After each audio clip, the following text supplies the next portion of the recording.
Hi, dear students. NAS Chapter 29 Sociology ഇന്ത്യയിലെ പ്രധാന സാമൂഹ്യ പ്രശ്നങ്ങളെക്കുറിച്ചാണ് ചർച്ച ചെയ്യുന്നത്. ഇവയോരോന്നും എന്തെല്ലാമാണ് എന്ന് നമുക്ക് ചർച്ച ചെയ്യാം. സമൂഹത്തിലുള്ള പ്രശ്നങ്ങളായ ദാരിദ്ര്യം, സ്ത്രീകളുടെ പ്രശ്നം, ജാതി, തൊഴിലില്ലായ്മ, ഇവയെല്ലാം സോഷ്യൽ പ്രോബ്ലംസാണ്. നമുക്ക് ചോദ്യോത്തരങ്ങളിലൂടെയാണ് നമ്മൾ ഈ പാഠത്തിലെ പരീക്ഷാ തയ്യാറെടുപ്പ് നടത്തുക. ഒരു ചോദ്യം എങ്ങനെയാണ്, എന്താണ് social problem? What is a social problem? A social problem is a condition that affects a large number of people and harms society. ഒരുപാട് ആളുകളെ ബാധിക്കുന്ന പ്രശ്നം, സമൂഹത്തിന് ദോഷമുണ്ടാക്കുന്ന പ്രശ്നം, അതാണ് സാമൂഹ്യ പ്രശ്നം. ഒരു പോയിൻ്റ് കൂടി എഴുതാം. It needs collective effort for solution. അതിൻ്റെ പ്രശ്നപരിഹാരത്തിന് കൂട്ടായ പരിശ്രമം ആവശ്യമാണ്. കളക്റ്റീവ് എഫേർട്ട് എങ്കിൽ മാത്രമാണ് സാമൂഹ്യ പ്രശ്നങ്ങൾക്ക് പരിഹാരം കണ്ടെത്താൻ കഴിയുകയുള്ളൂ. മറ്റൊരു ചോദ്യം, name 2 major social problems in India. ഇന്ത്യയിൽ ഇന്ന് നിലവിലിരിക്കുന്ന 2 പ്രധാനപ്പെട്ട സാമൂഹ്യ പ്രശ്നങ്ങളൊന്ന് തൊഴിലില്ലായ്മയാണ്, മറ്റൊന്ന് സാമൂഹ്യ സാമ്പത്തിക പ്രശ്നങ്ങളാണ്. ഈ തൊഴിലില്ലായ്മ കൂടാതെ ദാരിദ്ര്യമുണ്ട്. ദാരിദ്ര്യം ഉള്ളവനില്ലാത്തവനും ഒക്കെ ഇന്ത്യയിലുണ്ട്. ശതകോടീശ്വരന്മാർ വിരലിലെണ്ണാവുന്നവർ മാത്രമുള്ളപ്പോൾ അനേകം പേര് ദാരിദ്ര്യത്തിൻ്റെ പടുകുഴിയിൽപ്പെട്ട് കിടക്കുകയാണ്. അപ്പോൾ poverty and unemployment are major social problems. They affect economic and social development. നോക്കുക, പോവർട്ടി സമൂഹത്തെ കാർന്നു തിന്നുന്ന ഒരു അവസ്ഥ സ്വതന്ത്ര ഭാരതത്തിലുണ്ടായിരുന്നു. അതിനേറെക്കുറെ ശമനമായിട്ടുണ്ട്. പക്ഷേ ഇനിയും ബഹുദൂരം മുന്നോട്ട് പോകാനുണ്ട്. ഇതാണ് ഈ ചോദ്യത്തിന് നമ്മൾ എഴുതേണ്ടത്. മൂന്നാമത്തെ ചോദ്യം, എന്താണ് ദാരിദ്ര്യം? Poverty is a condition where people lack basic necessities like food, shelter and clothing. ഭക്ഷണം, വസ്ത്രം, അതുപോലെ തന്നെ താമസ സൗകര്യങ്ങളുടെ കുറവ്, ഇതൊക്കെ ആളുകൾക്കുണ്ടാകുന്നു. It lowers the quality of life. ദാരിദ്ര്യം ജനജീവിതത്തിൻ്റെ ആ ഗുണനിലവാരത്തെ ഇടിച്ചു താഴ്ത്തുന്നു എന്ന് പറയാം. നമുക്കറിയാം, ഇന്ത്യയിലെ ദാരിദ്ര്യത്തിന് പല കാരണങ്ങളുണ്ട്. അതിൽ ഏതെങ്കിലും ഒരു കാരണം പറയുക. Mention 1 cause of poverty in India. നോക്കൂ, ദ്രുതഗതിയിൽ ഇന്ത്യയിൽ ജനസംഖ്യാ വർധനമുണ്ടായി. Rapid population growth, it is a major cause of poverty. It increases pressure on limited resources. അപ്പോൾ ഈ നമ്മുടെ നാട്ടിലുള്ള പരിമിതമായ വിഭവങ്ങളിൽ നിന്ന് തന്നെ ഈ ദാരിദ്ര്യത്തിന് പരിഹാരം ഉണ്ടാക്കിയേ മതിയാകൂ എന്ന ആ നിവൃത്തികേട്ട സാഹചര്യം. അതായത് പരിമിതമായ ഭൂമിയിൽ നിന്ന് തന്നെ നമുക്ക് കൃഷി ചെയ്ത് ഈ താമസത്തിനും കൃഷിക്കും എല്ലാം ഈ ഇന്ത്യയിലെ ഭൂമി തന്നെ ഉപയോഗപ്പെടുത്തണം. അതാണ് പറഞ്ഞത്. ലിമിറ്റഡ് ആയിട്ടുള്ള റിസോഴ്സസ് ഒരു വലിയ പ്രതിസന്ധിയായിരുന്നു. What is unemployment? എന്താണ് തൊഴിലില്ലായ്മ? Unemployment is a situation where people willing to work do not get jobs. ആളുകൾ ജോലി ചെയ്യാനായിട്ട് വില്ലിങ് ആണ്, പക്ഷെ അവർക്ക് ജോലി കിട്ടുന്നില്ല. It leads to frustration and poverty. അത് ദാരിദ്ര്യത്തിലേക്കും അതുപോലെ തന്നെ അസംതൃപ്തിയിലേക്കും, ഫ്രസ്ട്രേഷൻ എന്ന് പറഞ്ഞാൽ അസംതൃപ്തിയിലേക്കും അത് ലീഡ് ചെയ്യുന്നു, നയിക്കുന്നു. ഇതാണ് പറഞ്ഞത്. ഈ എഡ്യൂക്കേറ്റഡ് ആയിട്ടുള്ള ആളുകൾക്കിടയിൽ തന്നെ അൺഎംപ്ലോയ്മെൻ്റ് ഉണ്ട്. അപ്പോൾ ഈ വിദ്യാഭ്യാസമുള്ളവരുടെ അൺഎംപ്ലോയ്മെൻറ്റ് എന്ന് പറഞ്ഞാൽ അവർക്ക് ജോലി കണ്ടെത്താൻ കഴിയുന്നില്ല. അവരുടെ വിദ്യാഭ്യാസത്തിന് ഇണങ്ങിയ ജോലി കണ്ടെത്താൻ കഴിയുന്നില്ല. ചെറുപ്പക്കാരിലെ ഈ പ്രത്യേകതയാണ്. What is educational unemployment? അങ്ങനെ ഒരു ക്വസ്റ്റ്യൻ വന്നാൽ നമ്മൾ എന്തെഴുതും? നമുക്ക് പറയാൻ സാധിക്കും, എഡ്യൂക്കേഷൻ എംപ്ലോയ്മെൻറ്റ് എന്ന് പറഞ്ഞു കഴിഞ്ഞാൽ educated unemployment refers to educated persons not finding suitable jobs. അവരുടെ വിദ്യാഭ്യാസ യോഗ്യതയ്ക്ക് അനുസൃതമായിട്ട് അവർ ജോലി കണ്ടെത്താൻ കഴിയാതെ വരുന്ന അവസ്ഥയാണ്. It is common among youth. ചെറുപ്പക്കാർക്കിടയിൽ അത് സാധാരണമാണ്. എന്താണ് പോപ്പുലേഷൻ എക്സ്പ്ലോഷൻ എന്ന മറ്റൊരു ചോദ്യമാണ്. ജനസംഖ്യാ വിസ്ഫോടനം. Population explosion means rapid and uncontrolled growth of population. ദ്രുതഗതിയിലുള്ള ജനസംഖ്യാ വർധനമാണ്, അതുപോലെ തന്നെ നിയന്ത്രണാതീതമായ ജനസംഖ്യാ വർധനമാണ്. It creates pressure on resources. ഇത് വിഭവങ്ങളുടെ മേൽ അമിത സമ്മർദ്ദം ചെലുത്തുന്നു എന്ന് തന്നെ പറയാം. ഇനി mention 1 effect of population growth. Population ഗ്രോത്തിൻ്റെ ഒരു ഇഫക്റ്റ് എന്താണ്? It increases poverty and unemployment. ഇത് ദാരിദ്ര്യം, തൊഴിലില്ലായ്മ എന്നിവ വർദ്ധിപ്പിക്കുന്നു. It increases poverty and unemployment. It also reduces availability of basic services. നോക്കൂ, ഈ ദാരിദ്ര്യം, അൺഎംപ്ലോയ്മെൻറ്റ് എന്നിവ ഇത് വർദ്ധിപ്പിക്കുന്നു പോപ്പുലേഷൻ ഗ്രോത്ത്. കാരണം ഇത്രയും ജനസംഖ്യ തീറ്റിപ്പോറ്റുവാനായിട്ട് രാജ്യം നന്നേ പാടുപെടുന്നു. കുറേ പേർ ദരിദ്രരായി പെട്ടുപോകുന്നു ഈ ശ്രമത്തിനിടയിൽ. രാജ്യത്തിനത് പരിഹരിക്കാൻ കഴിയാതെ വരുന്നു. കാരണം അതിവേഗം ജനസംഖ്യ കൂടിക്കൊണ്ടിരിക്കുകയാണ്. So it also reduces availability of basic services. നല്ല റോഡുകൾ ഉണ്ടാക്കി കൊടുക്കാനായിട്ട് സാധിക്കുമോ? നല്ല ആശുപത്രികൾ ഉണ്ടാക്കി കൊടുക്കാൻ സാധിക്കുമോ? കാരണം കൂടുതൽ ജനങ്ങളുണ്ടാകുമ്പോൾ അവർക്കെല്ലാവർക്കും ആവശ്യത്തിന് തികയുന്ന രീതിയിലുള്ള സംവിധാനങ്ങൾ ഒരുക്കുവാനായിട്ട് ഗവൺമെൻറ്റിന് പാടുപെടേണ്ടി വരുന്നു. എന്താണ് നിരക്ഷരത? What is illiteracy? Illiteracy means inability to read and write. എഴുതാനും വായിക്കാനും അറിയാത്ത ആ അവസ്ഥയാണ്, അതിന് കഴിവില്ലാത്ത അവസ്ഥയാണ്, ഇനബിലിറ്റിയാണ്, അതിനുള്ള ക്ഷമതയില്ലായ്മയാണ്. അതാണ് ഇല്ലിറ്ററസി, നിരക്ഷരത എന്ന് പറയുന്നത്. അത് നമ്മുടെ സാമൂഹ്യ സാമ്പത്തിക വികാസത്തെ തടസ്സപ്പെടുത്തുക എന്നുള്ളതിന് ഇവിടെ പ്രയോഗിച്ചിരിക്കുന്ന പദപ്രയോഗം ഹാമ്പർ എന്നാണ് നോക്കുക. ഓക്കെ, ഇല്ലിറ്ററസി ഒരു സാമൂഹ്യ പ്രശ്നമാണോ എന്നുള്ളതാണ് അടുത്ത ചോദ്യം.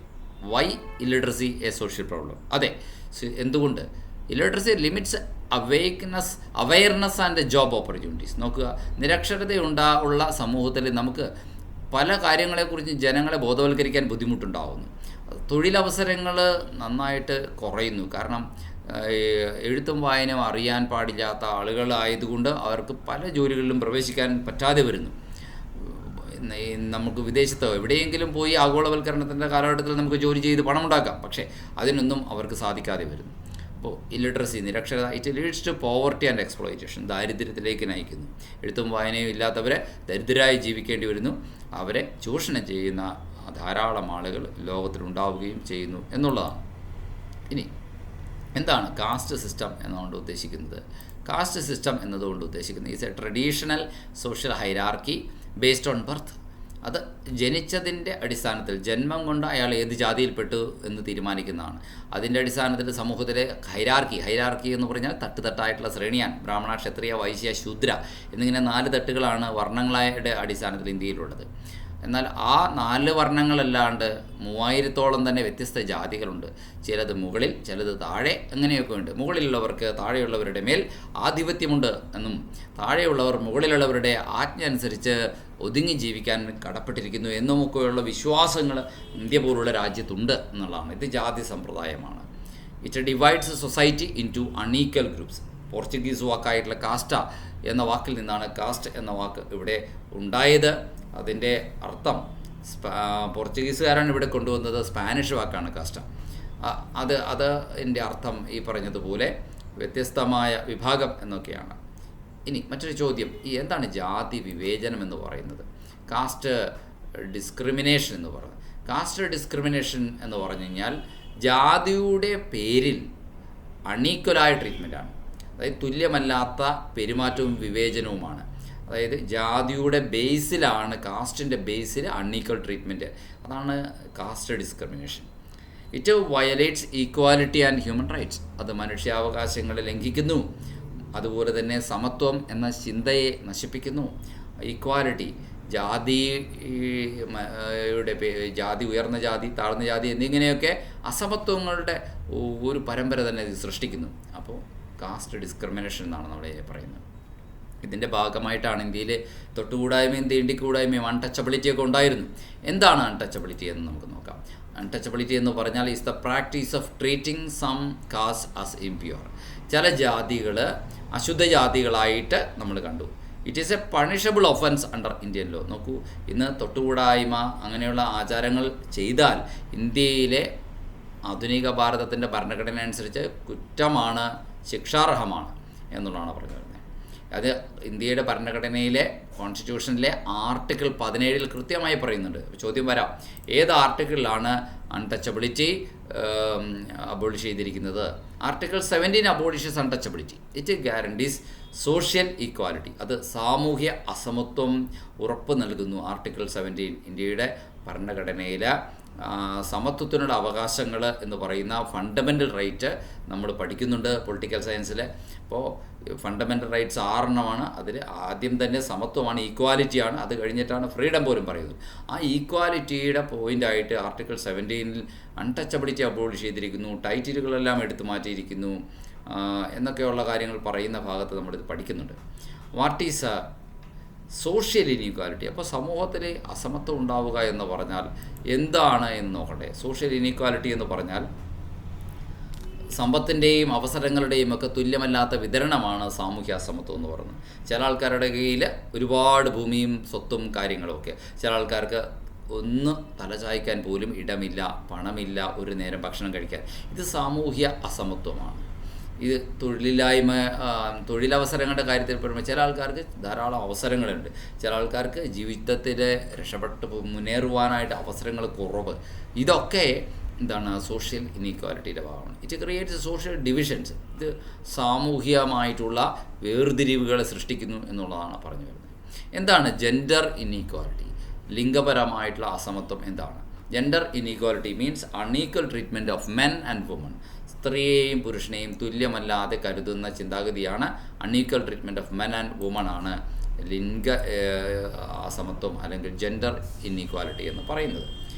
ഇത് സ്ത്രീയുടെയും പുരുഷൻ്റെയും ഒക്കെ, പ്രത്യേകിച്ചും സ്ത്രീകൾക്കാണ് ദോഷകരമായി വരുന്നത്. അവരുടെ വിദ്യാഭ്യാസം, അവരുടെ എഡ്യൂക്കേഷൻ, അവരുടെ ഹെൽത്ത്, അവരുടെ എംപ്ലോയ്മെൻറ്റ് എന്നിവ ഇതൊക്കെ ദോഷകരമായി ബാധിക്കുന്നു. എന്ത്? ജെൻഡർ ഇനീക്വാലിറ്റി, ലിംഗപരമായ അസമത്വം എന്ന് പറയുന്നത്. ഇനി അതിനുള്ള കാരണങ്ങൾ എന്തൊക്കെയാണെന്നുള്ളത് നമുക്ക് ചർച്ച ചെയ്യാം.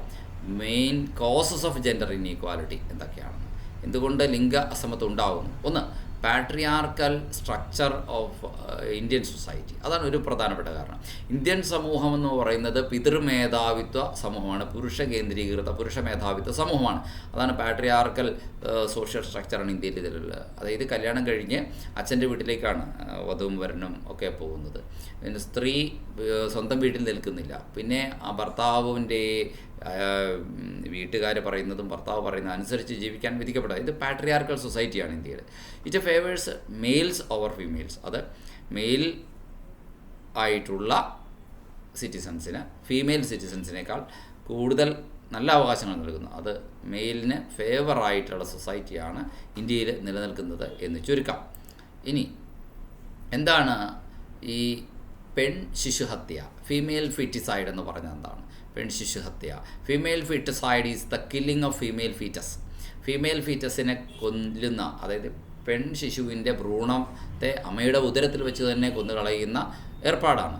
അത് നിയമവിരുദ്ധമായും ആയ ഒരു പ്രവൃത്തിയാണ്. ഇങ്ങനെ ചെയ്തു കഴിയുമ്പോൾ, പണ്ട് കാലങ്ങളിലൊക്കെ ഇത് ധാരാളമായി ചെയ്തിരുന്നു. അങ്ങനെ വരുമ്പോൾ പെൺ ശിശുക്കളുടെ എണ്ണം വല്ലാതെ കുറഞ്ഞു പോവുകയും ആൺകുട്ടികളുടെ എണ്ണം വല്ലാതെ കൂടുകയും ചെയ്യും. അപ്പോൾ രാജ്യത്തെ സ്ത്രീ പുരുഷ അനുപാതം, സെക്സ് റേഷ്യോ, അതിൽ അസമത്വം ഉണ്ടാകുന്നു, അസന്തുലിതാവസ്ഥ ഉണ്ടാകുന്നു. It causes imbalance in sex ratio എന്നാണ് പറയുന്നത്. ഇപ്പോൾ ഇതൊക്കെ ഫീമെയിൽ ഫീറ്റിസൈഡൊക്കെ സ്ത്രീകൾക്കെതിരായ പ്രശ്നങ്ങളാണ്. നോക്കൂ, നമ്മുടെ സോഷ്യൽ ആയിട്ടുള്ള ഇന്ത്യയിലെ പ്രോബ്ലംസ് എന്നാണ് നമ്മുടെ ചാപ്റ്ററിൻ്റെ പേര് തന്നെ, അതാണ് പഠിച്ചത്. അപ്പോൾ സ്ത്രീകളുടെ പ്രശ്നങ്ങൾ എന്ന വിഭാഗത്തിലാണ് നമ്മൾ ഫീമെയിൽ ഫീറ്റിസൈഡ് പറയുക. ഇനി മറ്റൊരു കാര്യം ഡവറിയാണ്. സ്ത്രീകളെ സംബന്ധിച്ച് അവരുടെ വിവാഹത്തോടനുബന്ധിച്ച് അവരുടെ വീട്ടിൽ നിന്നും വധുവിൻ്റെ അച്ഛൻ വരന് സമ്മാനമായി അല്ലെങ്കിൽ വധുവിന് സമ്മാനമായി കൊടുക്കുന്നു എന്നാണ് പറയുന്നത്. പണ്ട് കാലത്ത് കൃത്യമായി അങ്ങനെയല്ല, വരന് പണം നൽകുന്നു എന്നാണ് പറയുക. സോ ഡവറി സിസ്റ്റം എന്ന് പറയുന്നത് നമ്മൾ നിരോധിച്ചിരിക്കുകയാണ്. Dowry is the money or goods given by bride's family to groom's family. വധുവിൻ്റെ കുടുംബം വരൻ്റെ കുടുംബത്തിന് കൊടുക്കുന്ന പണമോ സാധനങ്ങളോ ഒക്കെ സ്ത്രീധനമാണ്. It often leads to harassment and violence. അത് പലപ്പോഴും ഹറാസ്മെൻറ്റിനും വയലൻസിനും ഒക്കെ കാരണമാവുന്നു. അതായത് സ്ത്രീധനം കുറഞ്ഞു പോയി എന്നതിൻ്റെ പേരിലുള്ള പീഡനം, അധിക്ഷേപം. ഹറാസ്മെൻറ്റ് എന്ന് പറഞ്ഞാൽ അധിക്ഷേപമാണ്, വയലൻസ് എന്ന് പറഞ്ഞാൽ അക്രമമാണ് അതിനൊക്കെ കാരണമാവുന്നത്. Why is dowry a social evil? എന്തുകൊണ്ടാണ് സ്ത്രീധനം ഒരു സാമൂഹ്യ തിന്മയാവുന്നത്? It causes financial burden. അത് സാമ്പത്തിക ഭാരം ഉണ്ടാക്കുന്നു. And cruelty against woman. സ്ത്രീകൾക്കെതിരെ ക്രൂരത സൃഷ്ടിക്കുന്നു. It sometimes leads to dowry death. അത് പലപ്പോഴും ഡവറി ഡെത്തിലേക്ക് നയിക്കുന്നു. അതെന്ന് വെച്ച് കഴിഞ്ഞാൽ സ്ത്രീധനത്തിൻ്റെ പേരിലുള്ള പീഡനങ്ങളെന്നാണെങ്കിൽ പറയാം, അതിലേക്ക് അത് നയിക്കുന്നു എന്ന് വേണമെങ്കിൽ പറയാം. Why is child labour? What is child labour? ഇത് ഇന്ത്യയിലെ സ്ത്രീകളുടെ പ്രശ്നങ്ങൾ കഴിഞ്ഞാൽ ബാലവേല പോലുള്ള പ്രശ്നങ്ങൾ, ഇന്ത്യയിൽ കുട്ടികളോട് ചെയ്യുന്ന അനീതികൾ, അതൊക്കെ നിലനിൽക്കുന്നുണ്ട്. ചൈൽഡ് ലേബർ ഹാംഫുൾ ആണ്, നമുക്ക് അറിയാം. Child labour refers to employment of children below legal age. നിയമപരമായി ജോലി ചെയ്യാൻ കഴിയുന്ന പ്രായമാകുന്നതിന് മുമ്പ് കുട്ടികളെ ജോലിക്ക് ഏർപ്പെടുത്തുന്ന ഏർപ്പാടിനെയാണ് ചൈൽഡ് ലേബർ എന്ന് പറയുക. It affects there health and education. അത് അവരുടെ ആരോഗ്യത്തെ ബാധിക്കുന്നു, അവരുടെ വിദ്യാഭ്യാസം തടസ്സപ്പെടുന്നു. ഇതൊക്കെയാണ് അതിൻ്റെ പ്രശ്നങ്ങൾ. ചൈൽഡ് ലേബർ നല്ലതാണോ ഹാംഫുൾ ആണോ എന്ന് ചോദിച്ചാൽ നമുക്ക് എന്ത് പറയാൻ സാധിക്കും? Why is child labour harmful? എന്തുകൊണ്ട്? കാരണം ചിൽഡ്രൻ്റെ എല്ലാ തരത്തിലുള്ള വികാസത്തെ തടസ്സപ്പെടുത്തുന്നു, ഡിപ്രൈവ് ചെയ്യുന്നു. It deprives children of education, അവരുടെ വിദ്യാഭ്യാസത്തെ തടസ്സപ്പെടുത്തുന്നു, നിഷേധിക്കുന്നു. It damages their physical and mental development, അവരുടെ ശാരീരിക വികാസത്തെ, മെൻ്റൽ ഡെവലപ്മെൻറ്റിനെയൊക്കെ ഇത് ഡാമേജ് ചെയ്യുന്നു എന്ന് നമുക്ക് പറയേണ്ടി വരും. ഇതൊക്കെ ഒരു പ്രശ്നമാണ്. ചൈൽഡ് മാരേജ് ആണ് വേറൊരു പ്രശ്നം എന്ന് പറയുന്നത്. ശൈശവവിവാഹം ഇന്ത്യയിൽ പണ്ട് കാലത്ത് ഉണ്ടായിരുന്നതാണ്. What is child marriage? Child marriage is marriage below the legal age, നിയമപരമായ പ്രായമാകുന്നതിന് മുമ്പ്, വിവാഹപ്രായമാകുന്നതിന് മുമ്പ് വിവാഹം കഴിപ്പിക്കുന്ന ഏർപ്പാട്. It affects the health and education of children. ഇതും കുട്ടികളുടെ ആരോഗ്യത്തെ, വിദ്യാഭ്യാസത്തെ തടസ്സപ്പെടുത്തുന്ന ഒരു കാര്യമാണെന്ന് പറയാൻ സാധിക്കും. അപ്പോൾ ഇന്ത്യയിൽ വിവാഹം കഴിക്കുന്നതിന് എത്രയൊക്കെയാണ്? ആൺകുട്ടികൾക്ക് 21 വയസ്സ്, പെൺകുട്ടികൾക്ക് 18 വയസ്സ് ഒക്കെയാണ് നിയമം അനുശാസിക്കുന്ന പ്രായം. Legal age of marriage in India 21 years for boys and 18 years for girls. It is fixed by law, നിയമത്താൽ അത് നിശ്ചയിക്കപ്പെട്ടിരിക്കുന്നു. മറ്റൊരു പ്രശ്നമാണ് ആൽക്കഹോളിസം എന്നുള്ളത് സമൂഹത്തിൽ നിലനിൽക്കുന്ന മറ്റൊരു വലിയ പ്രശ്നമാണ്. എന്താണ് alcoholism? It is the addiction to alcohol, അതായത് മദ്യത്തോടുള്ള അമിതമായ അഭിനിവേശവും അതിന് വിധേയപ്പെട്ടു പോകലുമാണ്, കീഴ്പ്പെട്ടു പോകലുമാണ്. It leads to family problems and social problems. അത് ഫാമിലി പ്രോബ്ലംസിനും സോഷ്യൽ പ്രോബ്ലംസിനും ഒക്കെ കാരണമാണ്. അപ്പോൾ ചോദിക്കുക, അതെങ്ങനെയാണ് ആൽക്കഹോളിസം അത് സമൂഹത്തിൽ എന്ത് ഇമ്പാക്റ്റാണ്, എങ്ങനെയാണ് ഉണ്ടാക്കുന്നത്? It causes health problems and domestic violence. ആരോഗ്യ പ്രശ്നങ്ങൾ ആ വ്യക്തിക്കുണ്ടാക്കുന്നു, ആൽക്കഹോൾ കൺസ്യൂം ചെയ്യുന്ന വ്യക്തിക്കുണ്ടാക്കുന്നത്. 2, ആൽക്കഹോൾ കൺസ്യൂം ചെയ്താൽ അദ്ദേഹത്തിൻ്റെ സ്ഥിരബുദ്ധി നശിക്കുകയും പകരമായിട്ട് അദ്ദേഹം സ്വയം അറിയാതെ പെരുമാറിപ്പോവുകയും ചെയ്യുന്നു. ഇത് തീർച്ചയായിട്ടും കുടുംബത്തിൽ പ്രശ്നങ്ങൾ ഉണ്ടാക്കുന്നു, ഡൊമസ്റ്റിക് വയലൻസ് ഉണ്ടാക്കുന്നു. It leads to poverty and crime. അത് ദാരിദ്ര്യത്തിലേക്ക് നയിക്കുന്നു, അത് ക്രൈമിലേക്ക് നയിക്കുന്നു എന്ന് പറയാം. പിന്നെ മറ്റൊരു പ്രശ്നം മയക്കുമരുന്നിൻ്റെ ഉപയോഗമാണ്, ഡ്രഗ് അബ്യൂസ് എന്ന് പറയും. Drug abuse means misuse of drugs causing addiction. ഡ്രഗ്സിൻ്റെ മിസ്യൂസാണ് അത് അഡിക്ഷന് കാരണമാകുന്നത്. It affects physical and mental health. ഇത് ശാരീരികാരോഗ്യത്തെയും മാനസികാരോഗ്യത്തെയും ഒക്കെ ബാധിക്കുന്നു ഡ്രഗ് അഡിക്ഷൻ. ഡ്രഗ് അഡിക്ഷൻ്റെ പല ഇമ്പാക്റ്റുകളുണ്ട്. ഇതിലൊരു ഇമ്പാക്റ്റ് പറഞ്ഞാൽ it leads to crime and health disorders.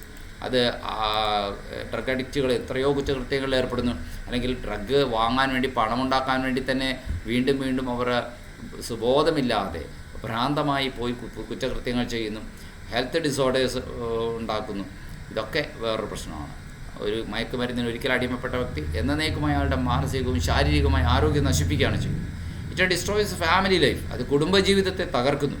ഇതൊക്കെയാണ് കുറ്റകൃത്യങ്ങൾ എന്നാൽ എന്ത് എന്നുള്ളതാണ് നമ്മൾ, അതും സാമൂഹ്യ പ്രശ്നം തന്നെയായിട്ടാണ് നമ്മളിവിടെ ചർച്ച ചെയ്യുക. Crime is an act which is punishable by law. നിയമത്താൽ ശിക്ഷാർഹമായ പ്രവൃത്തി ഏതും ക്രൈം എന്ന് പറയാം. It disturbs social order. സമൂഹത്തിൻ്റെ ക്രമത്തെ അത് ഡിസ്റ്റർബ് ചെയ്യുന്നു. Mention one reason for rising crime എങ്ങനെയാണ് രാജ്യത്ത് ഉയർന്നു വരുന്നത്, അല്ലേ? കുറ്റകൃത്യങ്ങളുടെ എണ്ണം കൂടി വരികയാണ്. അതിനുള്ള കാരണം unemployment and poverty increases crime. തൊഴിലില്ലായ്മയും ദാരിദ്ര്യവും കുറ്റകൃത്യങ്ങളെ ഉയർത്തിക്കൊണ്ടുവരുന്നു, വർദ്ധിപ്പിക്കുന്നു. Lack of education also contributes. വിദ്യാഭ്യാസമില്ലായ്മയും മറ്റൊരു പ്രശ്നമായിട്ട് വരുന്നു. What is corruption? എന്താണ് അഴിമതി? Corruption is misuse of public power for personal gain. അതായത് പബ്ലിക് പവർ വ്യക്തിപരമായ നേട്ടത്തിന് വേണ്ടിയിട്ട് ചില പബ്ലിക് പവർ എന്ന് പറഞ്ഞാൽ ഇപ്പോൾ ഗവൺമെൻറ് ഉദ്യോഗസ്ഥർക്കൊക്കെ ഉള്ള അധികാരം അവർ പേഴ്സണൽ ആയിട്ട് പണമുണ്ടാക്കാനോ അല്ലെങ്കിൽ മറ്റെന്തെങ്കിലും നേട്ടങ്ങൾക്കായി പ്രയോജനപ്പെടുത്തുക എന്നത് അത് കറപ്ഷനാണ്, അഴിമതിയാണ്. It weakens democracy. അത് ജനാധിപത്യത്തെ ദുർബലപ്പെടുത്തുന്നു എന്ന് പറയാം. അപ്പോൾ ഇന്ത്യയിൽ അത്തരത്തിലുള്ള സാമൂഹ്യ പ്രശ്നങ്ങളും നിലവിലിരിക്കുന്നു എന്നുള്ളതാണ്. അപ്പോൾ ഇന്ത്യയിലെ സോഷ്യൽ പ്രോബ്ലംസാണ് നമ്മുടെ 29ാമത്തെ chapter.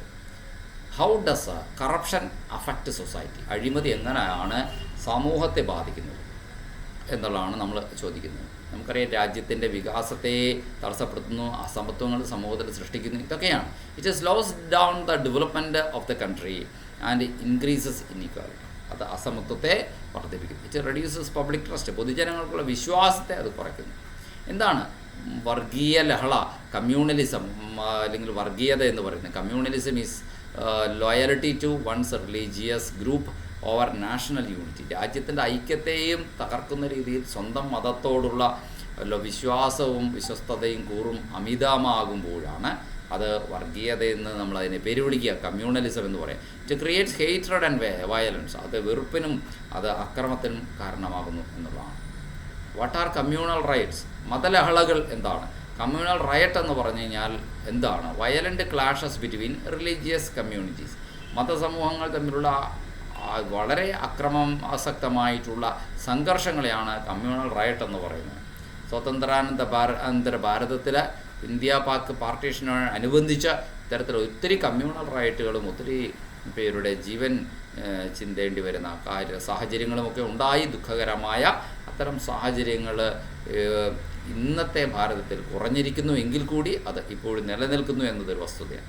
They cause loss of life and property. അത് മനുഷ്യ ജീവിതത്തിന് നഷ്ടത്തിന്, അതുപോലെ തന്നെ സ്വത്തുക്കളുടെ നഷ്ടത്തിന് ഒക്കെ കാരണമാകുന്നുണ്ട്. ഇനി അടുത്തത് പ്രാദേശികവാദമാണ് മറ്റൊരു സാമൂഹ്യ പ്രശ്നം, റീജിയണലിസം.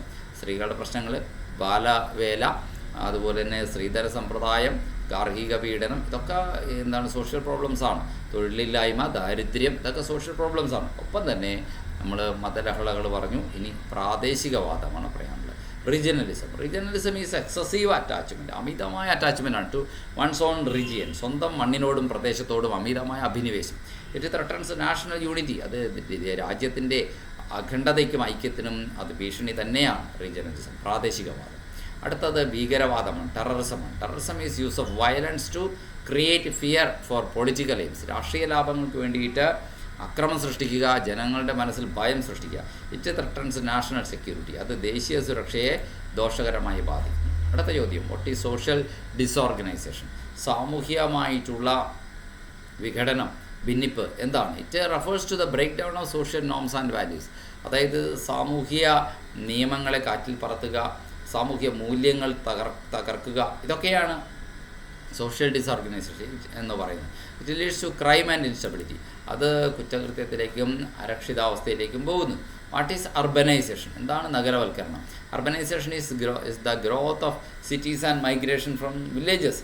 നോക്കൂ, പട്ടണങ്ങളുടെ വളർച്ചയാണ് ഗ്രാമങ്ങളിൽ നിന്നും പട്ടണങ്ങളിലേക്ക് ധാരാളമായിട്ട് ആളുകൾ കുടിയേറി പാർക്കുന്നു. അതാണ് നഗരവൽക്കരണം എന്ന് പറയുന്നത്. കാരണം ജോലി അന്വേഷിച്ച് എല്ലാവരും ഗ്രാമീണരായിട്ടുള്ള ആളുകളൊക്കെ നഗരങ്ങളിലേക്ക് കടന്നെത്തുന്നു. അപ്പോൾ നഗരങ്ങളുടെ വളർച്ച ഉണ്ടാകും. അതാണ് പറയുന്നത്. നഗരങ്ങൾ തിങ്ങിപ്പാർക്കുന്ന മനുഷ്യ സമൂഹങ്ങൾക്ക് കാരണമാവുന്ന ചേരികൾ ഡെവലപ്പ് ചെയ്യുന്നു. It brings both development problems and also social problems. ഇത് ഡെവലപ്മെൻ്റ് പ്രോബ്ലംസും സോഷ്യൽ പ്രോബ്ലംസും ഒക്കെ ഉണ്ടാക്കുന്നു എന്നുള്ളതാണ്. അങ്ങനെയാണ് അർബനൈസേഷൻ്റെ പല പ്രശ്നങ്ങളിലും ഒരു പ്രശ്നമാണ് ചേരികളുടെ രൂപപ്പെടലും അമിതമായ ജനനിബിഡമായ അവസ്ഥയുമൊക്കെ. Name one problem of urbanisation. Slums and overcrowding are major problems. ജനബാഹുല്യവും ചേരികളുടെ രൂപീകരണവുമാണ്. ജനബാഹുല്യം വരുമ്പോൾ എല്ലാവർക്കും അവിടുത്തെ സൗകര്യങ്ങൾ പ്രയോജനപ്പെടുത്തുന്നതിൽ തിരക്ക് അനുഭവപ്പെടുന്നു. ഒരു ബസ്സിൽ കയറിയാൽ വരും തിരക്ക്. ഓക്കെ, അപ്പോൾ ഈ രീതിയിൽ വന്നാൽ ഏത് സേവനത്തിന് വേണ്ടി ഏത് ഓഫീസിൽ ചെന്നാലും അവിടെയൊക്കെ തിരക്ക്. ഇതാണ്. ഇനി അടുത്തത് വേറൊരു പ്രശ്നം, പൊല്യൂഷൻ ഉണ്ടാകുന്നു എന്നുള്ളതാണ്. പൊല്യൂഷൻ ഉണ്ടാകുന്നുമല്ല, പൊല്യൂഷൻ എല്ലായിടത്തും ഉണ്ട്, പക്ഷേ നഗരങ്ങളിൽ അത് വളരെ കൂടുതലാണ്. അപ്പോൾ നഗരത്തിലെ ജനങ്ങളുടെ തിങ്ങിപ്പാർക്കൽ കൂടുന്തോറും പൊല്യൂഷൻ്റെ അളവും വല്ലാതെ കൂടുന്നു. എന്താണ് ചേരികൾ എന്നുള്ളതാണ് നമുക്ക് അറിയാം. ചേരികളെന്ന് പറഞ്ഞാൽ ജനങ്ങൾ നിബിഡമായ പ്രദേശങ്ങളാണ്, മോശം ജീവിത സാഹചര്യങ്ങളിലാണ് അവിടെ. സ്ലംസ് എന്നാണ് ചേരി എന്നുള്ളതിന് പറയുന്ന ഇംഗ്ലീഷ് വാക്ക്. Slums are overcrowded areas with poor living conditions. വളരെ മോശമായ ജീവിത സാഹചര്യങ്ങളുള്ള ഓവർ ക്രൗഡഡ് ആയിട്ടുള്ള ഏരിയാസാണ് slums. They lack basic amenities. അതിൽ അടിസ്ഥാന സൗകര്യങ്ങൾ നന്നേ കുറവാണ് ചേരികളിൽ. What is environmental pollution? എന്താണ് പരിസ്ഥിതി മലിനീകരണം? Pollution is a contamination of air, water or land. വായു, വെള്ളം, ഭൂമി എന്നിവയുടെ മലിനീകരണമാണ്. It harms human health. അത് മനുഷ്യാരോഗ്യത്തെ ദോഷകരമായി ബാധിക്കുന്നു. കാരണങ്ങൾ പലതാണ് പൊല്യൂഷന്, അല്ലേ? എന്തൊക്കെയാണ് കാരണങ്ങൾ? ഇൻഡസ്ട്രിയൽ വേസ്റ്റ് പൊല്യൂഷന് കാരണമാകുന്നു, വ്യവസായശാലകളിൽ ഉണ്ടാകുന്ന വേസ്റ്റ്.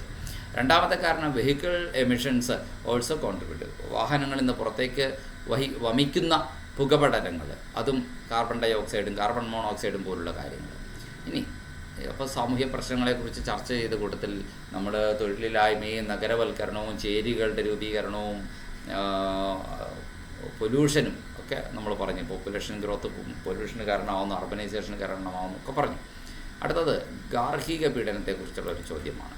എന്താണ് ഡൊമസ്റ്റിക് വയലൻസ് എന്ന് പറയുന്നത്? Domestic violence is physical or mental abuse within family. കുടുംബത്തിനുള്ളിൽ ഒരു സ്ത്രീ പുരുഷനെയോ ഒരു പുരുഷൻ സ്ത്രീയെയോ തീർച്ചയായിട്ടും പീഡിപ്പിക്കുന്ന സാഹചര്യം ഉണ്ടാകാം. ഇത് ഗാർഹിക മായ അക്രമം എന്ന പേരിൽ. Woman are the main victims in Indian context. Patriarchal society ആണ് ഇന്ത്യയിലുള്ളത് കൊണ്ട് തന്നെ ബഹുഭൂരിപക്ഷവും സ്ത്രീകളാണ് ഇന്ത്യയിൽ ഗാർഹിക പീഡനത്തിന് ഇരയാകുന്നത് എന്നതാണ് വസ്തുത.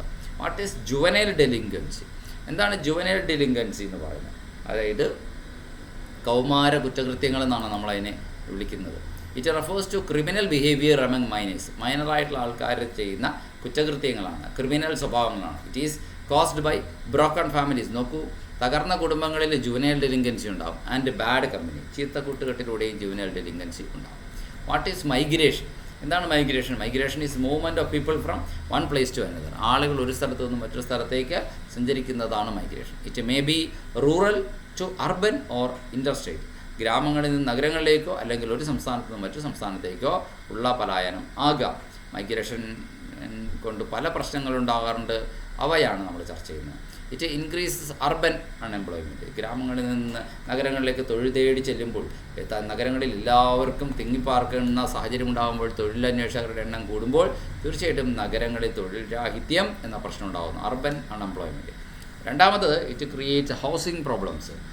വീട് എല്ലാവർക്കും ലഭ്യമാകുന്നില്ല എന്നുള്ളതാണ്. വീട് വയ്ക്കാൻ സ്ഥലം തികയുന്നില്ല. മൂന്നാമത് വേണമെങ്കിൽ ചേരികളുടെ രൂപീകരണം നമ്മൾ പറഞ്ഞാൽ. സാമൂഹ്യക്ഷേമം എന്ന് പറഞ്ഞാൽ അപ്പോൾ എന്താണ്? ജനങ്ങൾ നല്ല നിലയിൽ കഴിയണം, അവരുടെ ജീവിത സാഹചര്യങ്ങൾ ഉയർത്തണം. അതിനു വേണ്ടിയിട്ട് സോഷ്യൽ വെൽഫെയറിന് വേണ്ടിയിട്ട് ഗവൺമെൻറ് സാമൂഹ്യ നീതി എല്ലാവർക്കും ലഭിക്കാൻ വേണ്ടിയിട്ട് ചില പദ്ധതികൾ ഇതിനു വേണ്ടിയിട്ട് തയ്യാറാക്കിയിട്ടുണ്ട്. Social welfare includes programmes for improving people's well being. ജനങ്ങളുടെ ക്ഷേമം, എല്ലാവർക്കും ആരോഗ്യം, എല്ലാവർക്കും സന്തോഷം, എല്ലാവർക്കും പാർപ്പിടം, എല്ലാവർക്കും ഭക്ഷണം, എല്ലാവർക്കും സഹായങ്ങൾ, പിന്തുണ, വൈകാരികമായ സുസ്ഥിതി, മാനസികമായ സുസ്ഥിതി, ഇതൊക്കെ ജനങ്ങളുടെ ക്ഷേമത്തിൻ്റെ ഭാഗമാണ്. സാമൂഹ്യ നീതി എല്ലാം ഉറപ്പാകും. അല്ലാണ്ട് പണമുള്ളവനും വരേണ്യവർഗത്തിലുള്ളവനും മാത്രം സാമൂഹ്യ നീതി കിട്ടിയാൽ പോരാ, എല്ലാവർക്കും കിട്ടണം. അപ്പോഴാണ് സോഷ്യൽ ജസ്റ്റിസിൻ്റെ അർത്ഥം പൂർണ്ണമാവുകയുള്ളൂ. മറ്റൊരു ചോദ്യം ഇതാണ്, എങ്ങനെയാണ് സാമൂഹ്യ പ്രശ്നങ്ങൾ പരിഹരിക്കാൻ വിദ്യാഭ്യാസം ഒരു വഴിയാകുന്നത്? Role of education in solving social problems. Education creates awareness and skills. വിദ്യാഭ്യാസം ജനങ്ങൾക്കിടയിൽ അവബോധം സൃഷ്ടിക്കുന്നു. ജനങ്ങൾക്കിടയിൽ പുതിയ വിദ്യാഭ്യാസത്തിലൂടെ പുതിയ സ്കിൽസ് അഥവാ തൊഴിൽ നൈപുണ്യങ്ങളും തൊഴിൽ ശേഷികളും പഠിച്ചെടുക്കാനും വികസിപ്പിക്കാനും ഒക്കെ അത് എളുപ്പമാകുന്നു. It promotes equality and development. ഇത് സമത്വവും വികസനവും ഒക്കെ ഒരേപോലെ രാജ്യത്ത് കൊണ്ടുവരുന്നു എന്നുള്ളതാണ്. അടുത്ത ചോദ്യം, role of government in social problems. സാമൂഹ്യ പ്രശ്നങ്ങൾ പരിഹരിക്കുന്നതിൽ ഗവൺമെൻറ്റിൻ്റെ പങ്ക്. Government makes laws and welfare schemes. Government നിയമങ്ങളുണ്ടാക്കുന്നു, ക്ഷേമ പരിപാടികൾ ആവിഷ്കരിക്കും. It ensures social justice. അത് സാമൂഹ്യ നീതി ഉറപ്പുവരുത്തുന്നു എന്നുള്ളതാണ്. കൂട്ടായ ശ്രമം കൊണ്ട് മാത്രമാണ് സാമൂഹ്യ പ്രശ്നങ്ങൾ പരിഹരിക്കാൻ പറ്റുമെന്ന് നമ്മൾ ആദ്യം പറഞ്ഞു. എന്തുകൊണ്ടാണ് അങ്ങനെ പറയുന്നത്? കാരണം സാമൂഹ്യ പ്രശ്നങ്ങൾ മുഴുവൻ സമൂഹത്തെയും ബാധിക്കുന്നതാണ്. Social problems affect the all society. They need cooperation of government and the citizens. എല്ലാ പൗരന്മാരുടെയും ഗവൺമെൻറ്റിൻ്റെയും സഹകരണം അത്യാവശ്യമാണ് അവയെ പരിഹരിക്കുന്നതിന് എന്നതാണ്. Thank you. പല ആവർത്തി ഇത് കേട്ട് പഠിക്കുക. നമുക്ക് പരീക്ഷയ്ക്ക് ഉള്ള ഒരു ചാപ്റ്റർ തന്നെയാണ് ഇന്ത്യയിലെ സോഷ്യൽ പ്രോബ്ലംസ് എന്നത്. അപ്പോൾ ഈ 50 ചോദ്യങ്ങളിലൂടെ ഈ ചാപ്റ്റർ നന്നായി മനസ്സിലാക്കാനും ആവർത്തിച്ച് കേൾക്കാനും നോട്ടിലേക്ക് ഇത് എഴുതി പഠിക്കുക കൂടി ചെയ്യേണ്ടതാണ്. Thank you.